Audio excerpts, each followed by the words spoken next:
Exercícios teatrais, I. Melo, e. Brandi de Souza. Educação da voz falada. Rio de Janeiro, Ateneu, 1988. Para treinar a voz e a dicção. 1. O prestidigitador prestativo e prestatário está prestes a prestar a prestidigitação prodigiosa e prestigiosa. 2. A prataria da padaria está na pradaria prateando prados prateados. 3. Os quebros e requebros do samba quebram os quebrantos dos falsos santos. 4. Brito britou brincos de brilhantes brincando de britador. 5. Branca branqueia as cabras brabas nas barbas das bruacas e bruxas branquejantes. 6. Trovas e trovões trovejam trocando quadros trocados entre os trovadores esquadrinhados nos quatro cantos. 7. O grude da gruta gruda grua da gringa que grita e, gritando, grimpa a grade da grota grandiosa. 8. Plana o planador em pleno céu e, planando por cima do platô contempla as plantas plantadas na plataforma do plantador. 9. O cricrilar do grilo é devido ao atrito de seus élitros. 10. O lavrador é livre na palavra e na lavra mas não pode ler o livro que o livreiro quer vender. Exercícios teatrais, e 1. O bispo de Constantinopla é bom constantinopolizador. Quem o desconstantinopolizar, bom constantinopolizador será. 2. No ninho de mafagafos tem 5 mafagafinhos. Tem também magafaços, maciagafas, massagafinhos, mafafagos, magaçafas, massafagas, magafinhos, magafafos e magafagafinhos. 3. Uma rua paralelepipesada por um paralelepipezador. Quem quiser desparalelepipesá-la, bom desparalelepipezador será. 4. Padre Pedro partiu a pedra no prato de prata. A pedra partiu o prato de prata do Padre Pedro. 5. A aranha arranha rã. A rã arranha a aranha, nem a aranha arranha rã, nem a rã arranha a aranha.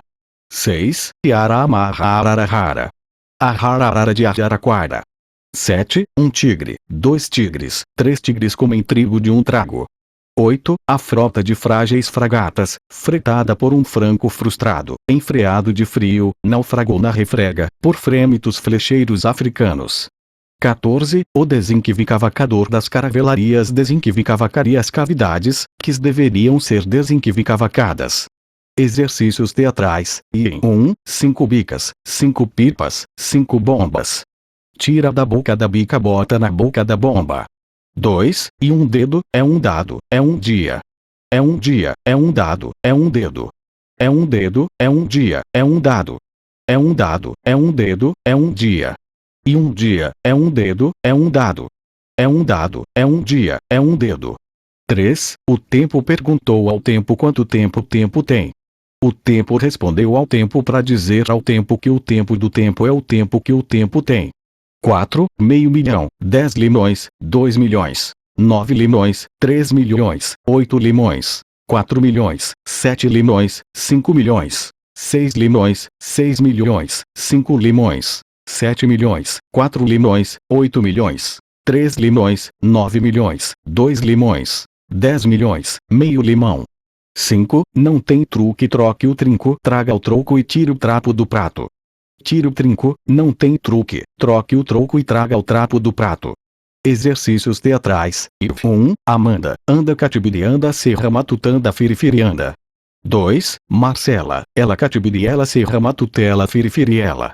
3. Angélica, élica catibiriélica serra matutélica firifiriélica. 4. Natália, alha catibirialha serra matutalha firifirialha. 5. Clara, ara catibiriara serra matutara firifiriara. 6. Pedro Augusto, usto catibiriusto serra matutusto firifiriusto. 7. Eva, Eva catibirieva serra matuteva firifirieva. 8. Raquel, el catibiriel serra matutel firifiriel. 9. Ian, ancatiriban serra matutan fifirlan. 10. Tomás, as catibiribá serra matutas firifirias. 11. Zé Paulo, aulo catibiriaulo serra matutaulo firifiriaulo. 12. Tainara, ara catibiriara serra matutara firifiriara. 13. Laura, aura catibiriaura serra matutaura firifiriaura. 14. Margarida, ida catibiriida serra mantutida firifirida. Exercícios de leitura expressiva, discursos cacique Seatlé. menos 1865. Em 1854, o governo dos Estados Unidos quis comprar as terras do chefe indígena Seattle. Sua resposta, transmitida ao presidente por carta, é a fala de um mundo ancestral e anímico.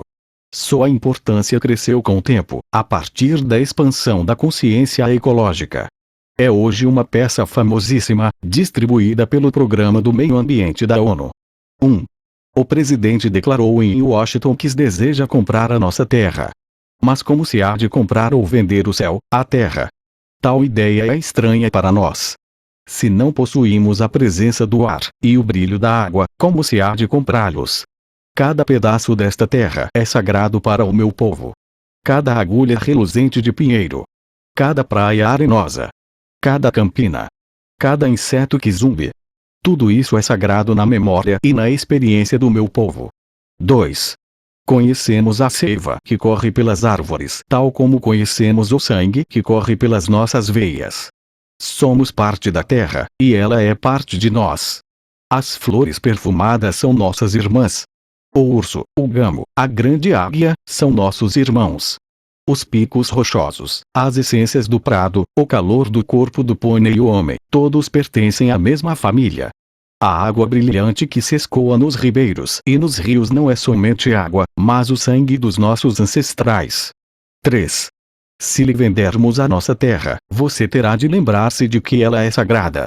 Cada reflexo que, como fantasma, aparece na límpida água dos lagos fala de acontecimentos e lembranças da vida do meu povo.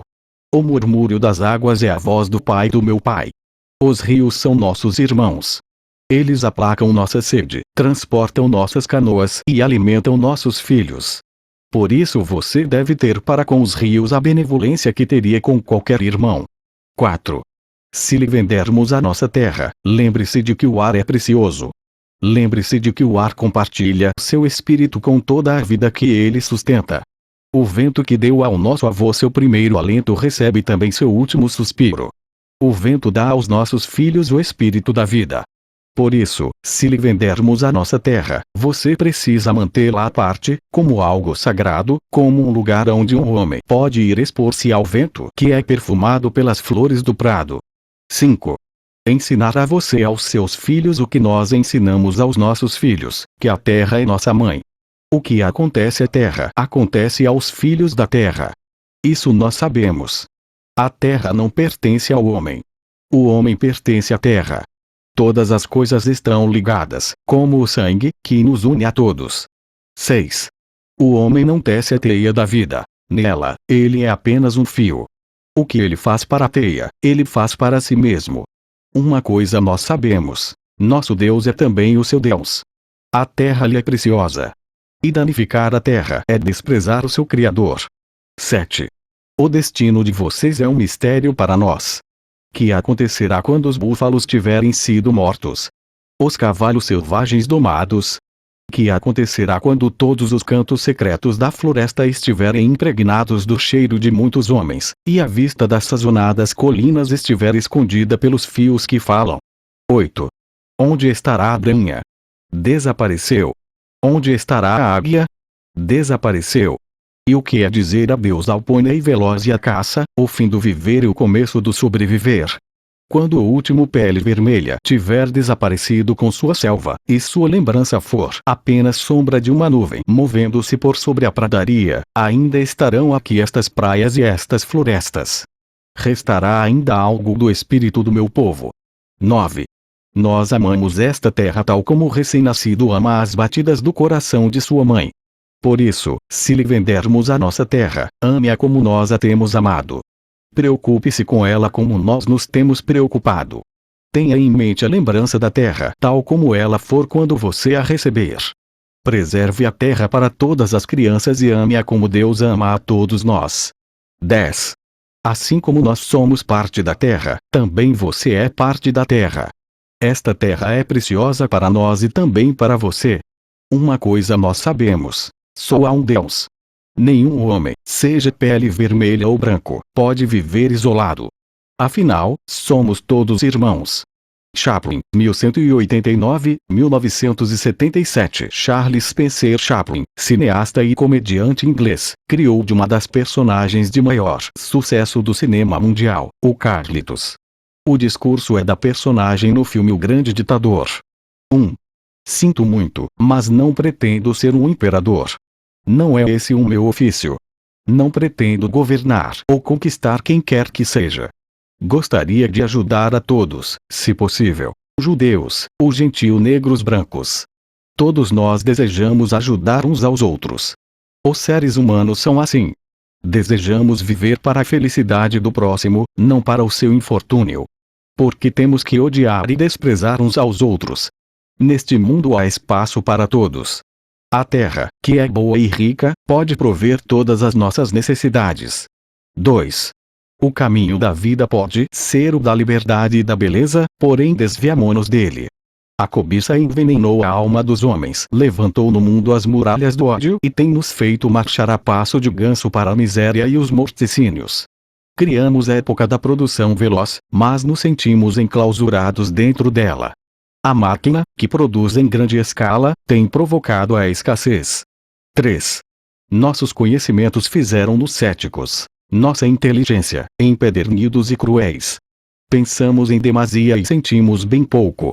Mais do que máquinas, precisamos de humanidade. Mais do que inteligência, precisamos de afeição e doçura. Sem essas virtudes, a vida será de violência e tudo estará perdido. 4. A aviação e o rádio aproximaram-nos muito mais. A própria natureza dessa aproximação é um apelo eloquente à bondade do homem, um apelo à fraternidade universal, à união de todos nós. Neste mesmo instante, a minha voz chega a milhões de pessoas pelo mundo afora, milhões de desesperados, homens, mulheres, criancinhas vítimas de um sistema que oprime seres humanos e encarcera inocentes. 5. Aos que me podem ouvir, eu digo: não desespereis. A desgraça que tem caído sobre nós não é mais do que o produto da cobiça em agonia, da amargura de homens que temem o avanço do progresso humano. Os homens que odeiam desaparecerão, os ditadores sucumbirão e o poder que do povo arrebataram há de retornar ao povo. E assim, mesmo que morram homens, a liberdade nunca perecerá. 6. Soldados, não vos entregueis a esses homens violentos que vos desprezam, que vos escravizam, que arregimentam as vossas vidas, que ditam os vossos atos, as vossas ideias e os vossos sentimentos. Que vos fazem marchar ao mesmo passo, que vos submetem a uma alimentação racionada, que vos tratam como um gado humano e que vos utilizam como carne para canhão. Não sois máquinas. Homens é que sois. E com o amor da humanidade em vossa alma. Não odieis. Só odeiam os que não se fazem amar, os que não se fazem amar e os desumanos. 7. Soldados, não batalheis pela escravidão. Lutai pela liberdade. No 17º capítulo de São Lucas está escrito que o reino de Deus está dentro do homem, não de um só homem ou de um grupo de homens, mas de todos os homens. Está em vós. Vós, o povo, tendes o poder de criar máquinas, o poder de criar felicidade. Vós, o povo, tendes o poder de tornar esta vida livre e bela, de fazê-la uma aventura maravilhosa. 8. Portanto, em nome da democracia, usemos esse poder, unamo-nos todos nós. Lutemos por um mundo novo, um mundo bom, que a todos assegure o ensejo de trabalho, que dê futuro à mocidade e segurança à velhice. 9. É pela promessa de tais coisas que os desalmados têm subido ao poder. Mas só mistificam. Não cumprem o que prometem. Jamais o cumprirão. Os ditadores liberam-se, porém escravizam o povo. Lutemos agora para libertar o mundo, abater as fronteiras nacionais, dar fim à ganância, ao ódio e à prepotência. Lutemos por um mundo de razão, um mundo em que a ciência e o progresso conduzam à aventura de todos nós. Soldados, em nome da democracia, unamo-nos. 10. Ana, estás me ouvindo? Onde te encontres, levanta os olhos. Vês, Anã?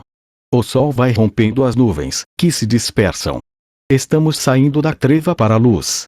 Vamos entrando no mundo novo, um mundo melhor, em que os homens estarão acima da cobiça, do ódio e da violência. Ergue os olhos, Anã. A alma do homem ganhou asas e, afinal, começa a voar.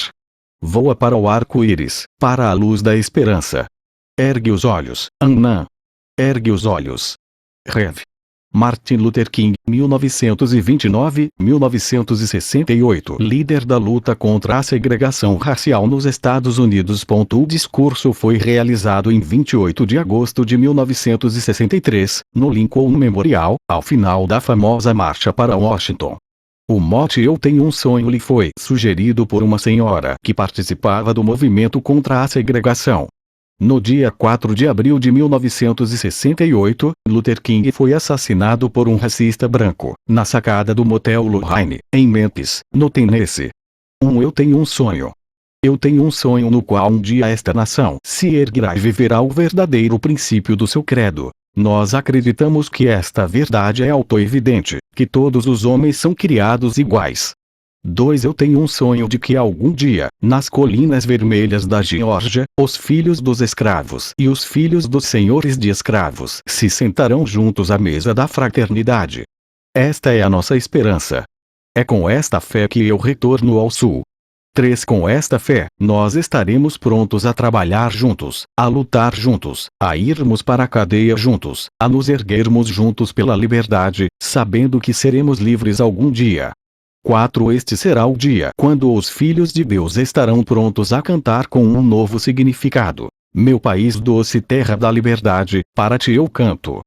Terra onde meus pais morreram, terra do orgulho dos peregrinos, de qualquer lado da montanha, deixe tocar o sino da liberdade. E se a América for uma grande nação um dia, isto também será verdadeiro. Assim, deixe tocar o sino da liberdade. 5. Quando deixarmos o sino da liberdade tocar, quando o deixarmos tocar em qualquer vilarejo ou aldeia, de qualquer estado, de qualquer cidade, estaremos prontos para nos erguer neste dia, quando todos os filhos de Deus, brancos ou negros, judeus ou gentios, protestantes ou católicos, estaremos prontos para nos dar as mãos e cantar as palavras de um velho espiritual negro. Por fim livres. Por fim livres. Graças, Senhor Todo-Poderoso, estaremos livres, enfim. Padre Vieira, 1608-1697. Padre Antônio Vieira, o maior orador sacro português, foi uma das figuras mais lúcidas de seu tempo. Já se disse que Vieira vale por toda uma literatura. Sua importância como orador, homem de ideias e de ação, é tal que achamos por bem publicar não apenas um de seus famosos sermões, mas excertos de alguns deles.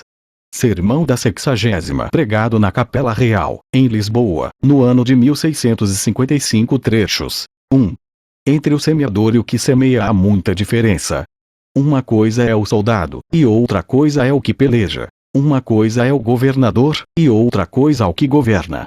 Da mesma maneira, uma coisa é o semeador, e outra coisa é o que semeia. Uma coisa é o pregador, e outra é o que prega. 2. O semeador e o pregador, é nome. O que semeia e o que prega, é ação. E as ações são as que dão o ser ao pregador. Ter nome de pregador, ou ser pregador de nome, não importa nada. As ações, a vida, o exemplo, as obras, são as que convertem o mundo. 3. O melhor conceito que o pregador leva ao púlpito, qual cuidais que é? É o conceito que de sua vida tem os ouvintes. Antigamente convertia-se o mundo. Hoje, porque não se converte ninguém? Porque hoje pregam-se palavras e pensamentos. Antigamente pregavam-se palavras e obras. Palavras sem obras são tiros sem balas. Atroiam, mas não ferem. 4. A funda de David derrubou ao gigante, mas não o derrubou com o estalo, senão com a pedra. As vozes de sua harpa lançaram fora os demônios do corpo de Saul, mas não eram vozes pronunciadas com a boca, eram vozes formadas com a mão. Para falar ao vento bastam palavras. Para falar ao coração são necessárias obras. 5. Para o sermão vir nascendo há de ter 3 modos de cair. Há de cair com queda, há de cair com cadência, há de cair com caso. A queda é para as coisas, porque hão de vir bem trazidas em seu lugar. Hão de ter queda. A cadência é para as palavras, porque não hão de ser escabrosas, nem dissonantes. Hão de ter cadência.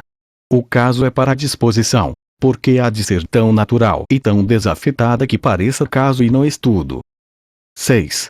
Por isso Isaías chamou aos pregadores nuvens. A nuvem tem relâmpago, tem trovão e tem raio. Relâmpago para os olhos, trovão para os ouvidos, raio para o coração. Com o relâmpago ilumina, com o trovão assombra, com o raio mata. Mas o raio fere a um, o relâmpago a muitos, o trovão a todos. Assim há de ser a voz do pregador, um trovão do céu que assombra e faça tremer o mundo. 7. Eis aqui o que devemos pretender nos nossos sermões. Não que os homens saiam contentes de nós, senão que saiam descontentes de si. Não que lhes pareçam bem os nossos conceitos, mas que lhes pareçam mal os seus costumes, as suas vidas, o seu passatempo, as suas ambições, e enfim todos os seus pecados. Contanto que se descontentem de si, descontentem-se embora de nós. Exercícios de interpretação. Leia de forma teatral as seguintes fábulas de Esopo. O leão apaixonado. Certa vez um leão se apaixonou pela filha de um lenhador e foi pedir a mão dela em casamento. O lenhador não ficou muito animado com a ideia de ver a filha com um marido perigoso daqueles e disse ao leão que era muita honra, mas muito obrigado, não queria. O leão se irritou. Sentindo o perigo, o homem foi esperto e fingiu que concordava. É uma honra, meu senhor. Mas que dentões o senhor tem? Que garras compridas! Qualquer moça ia ficar com medo. Se o senhor quer casar com minha filha, vai ter que arrancar os dentes e cortar as garras. O leão apaixonado foi correndo fazer o que o outro tinha mandado. Depois voltou à casa do pai da moça e repetiu o seu pedido de casamento. Mas o lenhador, que já não sentia medo daquele leão manso e desarmado, pegou um pau e tocou o leão para fora de sua casa. Moral: quem perde a cabeça por amor sempre acaba mal. O lobo e a cegonha. O lobo devorou sua caça tão depressa, com tanto apetite, que acabou ficando com um osso entalado na garganta. Cheio de dor, o lobo começou a correr de um lado para o outro soltando uivos, e ofereceu uma bela recompensa para quem tirasse o osso de sua garganta. Com pena do lobo e com vontade de ganhar o dinheiro, uma cegonha resolveu enfrentar o perigo. Depois de tirar o osso, quis saber onde estava a recompensa que o lobo tinha prometido. Recompensa? Berrou o lobo. Mas que cegonha pedinchona! Que recompensa que nada! Você enfiou a cabeça na minha boca e em vez de arrancar sua cabeça com uma dentada, deixei que você a tirasse lá de dentro sem um arranhãozinho. Você não acha que tem muita sorte, seu bicho insolente? Deu fora e se cuide para nunca mais chegar perto de minhas garras. Moral: não espere gratidão ao mostrar caridade para com o inimigo. A lebre e a tartaruga. Um dia uma tartaruga começou a contar vantagens, dizendo que corria muito depressa, que a lebre era muito mole, e enquanto falava a tartaruga ria e ria da lebre. Mas a lebre ficou mesmo impressionada foi quando a tartaruga resolveu apostar uma corrida com ela. Deve ser só de brincadeira, pensou a lebre. A raposa era o juiz e recebia as apostas. A corrida começou, e na mesma hora, claro, a lebre passou à frente da tartaruga. O dia estava quente, por isso lá pelo meio do caminho a lebre teve a ideia de brincar um pouco. Depois de brincar, resolveu tirar um soneca à sombra fresquinha de uma árvore. Se por acaso a tartaruga me passar, é só correr um pouco e fico na frente de novo, pensou. A lebre achava que não ia perder aquela corrida de jeito nenhum. Enquanto isso, lá vinha a tartaruga com seu jeitão, arrastando os pés, sempre na mesma velocidade, sem descansar nenhuma vez, só pensando na chegada. Ora, a lebre dormiu tanto que esqueceu de prestar atenção na tartaruga. Quando ela acordou, cadê a tartaruga? Bem que a lebre se levantou e saiu zunindo, mas nem adiantava. De longe ela viu a tartaruga esperando por ela na linha de chegada. Moral: devagar e sempre se chega na frente. A raposa e as uvas. Morta de fome, uma raposa foi até um vinhedo sabendo que ia encontrar muita uva. A safra havia sido excelente. Ao ver a parreira carregada de cachos enormes, a raposa lambeu os beiços. Só que sua alegria durou pouco. Por mais que tentasse, não conseguia alcançar as uvas. Por fim, cansada de tantos esforços inúteis, resolveu ir embora dizendo: por mim, quem quiser essas uvas pode levar.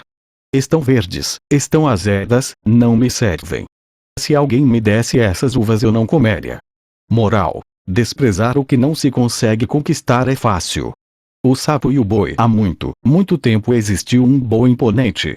Um dia o boi estava dando o seu passeio da tarde quando um pobre sapo todo mal vestido olhou para ele e ficou maravilhado. Cheio de inveja daquele boi que parecia o dono do mundo, o sapo chamou os amigos. Olhem só o tamanho do sujeito. Até que ele é elegante, mas grande coisa. Se eu quisesse também era. Dizendo isso, o sapo começou a estufar a barriga e em pouco tempo já estava com o dobro do seu tamanho normal. Já estou grande que nem ele? Perguntou aos outros sapos. Não, ainda está longe. Respondeu os amigos. O sapo se estufou mais um pouco e repetiu a pergunta. Não, disseram de novo os outros sapos, e é melhor parar com isso porque senão vai acabar se machucando. Mas era tanta vontade do sapo de imitar o boi que ele continuou se estufando, até estourar. Moral: seja sempre você mesmo. A reunião geral dos ratos. Uma vez os ratos, que viviam com medo de um gato, resolveram fazer uma reunião para encontrar um jeito de acabar com aquele eterno transtorno. Muitos planos foram discutidos e abandonados. No fim, um rato jovem levantou-se e deu a ideia de pendurar uma sineta no pescoço do gato. Assim, sempre que o gato chegasse perto, eles ouviriam a sineta e poderiam fugir correndo. Todo mundo bateu palmas. O problema estava resolvido. Vendo aquilo, o rato velho, que tinha ficado o tempo todo calado, levantou-se de seu canto. O rato falou que o plano era muito inteligente, que com toda a certeza as preocupações deles tinham chegado ao fim. Só faltava uma coisa: quem ia pendurar a sineta no pescoço do gato? Moral: inventar é uma coisa, fazer é outra. A queixa do pavão. Chateado porque tinha uma voz muito feia, o pavão foi se queixar com a deusa Juno.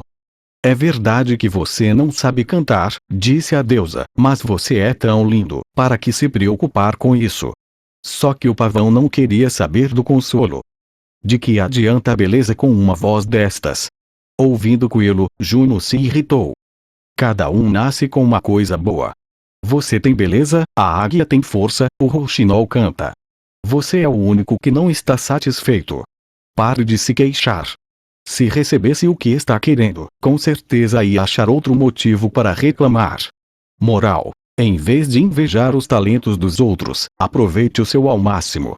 O urso e as abelhas. Um urso topou como uma árvore caída que servia de depósito de mel para um enxame de abelhas. Começou a farejar o tronco quando uma das abelhas do enxame voltou do campo de trevos. Adivinhando o que ela queria, deu uma picada daquelas no urso e depois desapareceu no buraco do tronco. O urso ficou louco de raiva e se pôs a arranhar o tronco com as garras na esperança de destruir o ninho. A única coisa que conseguiu foi fazer o enxame inteiro sair atrás dele. O urso fugiu a toda velocidade e só se salvou porque mergulhou no lago. Moral: mais vale suportar um só ferimento em silêncio que perder o controle e acabar todo machucado. O galo e a raposa. No meio dos galhos de uma árvore bem alta, um galo estava empoleirado e cantava a todo volume.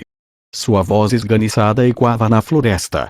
Ouvindo aquele som tão conhecido, uma raposa que estava caçando se aproximou da árvore. Ao ver o galo lá no alto, a raposa começou a imaginar algum jeito de fazer o outro descer.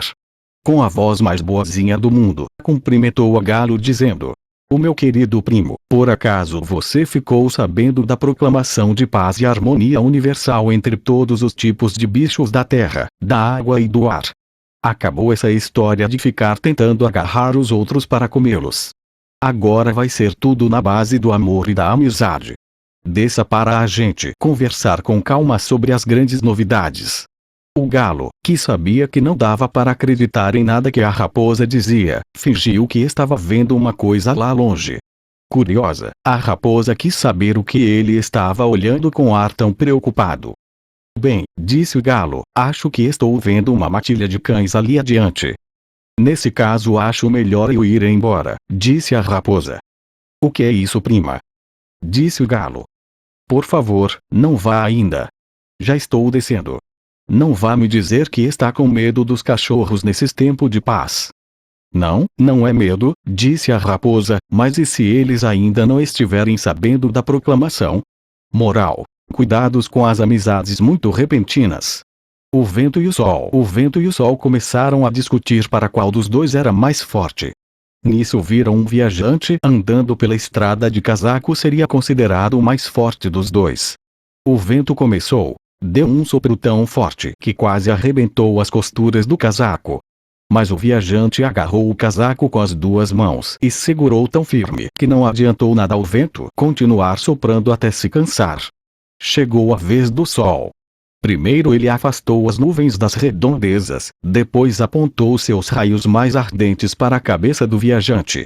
Em pouco tempo, frouxo de calor, o homem arrancou o casaco e correu para a primeira sombra que avistou. Moral: mais pode a persuasão que a força.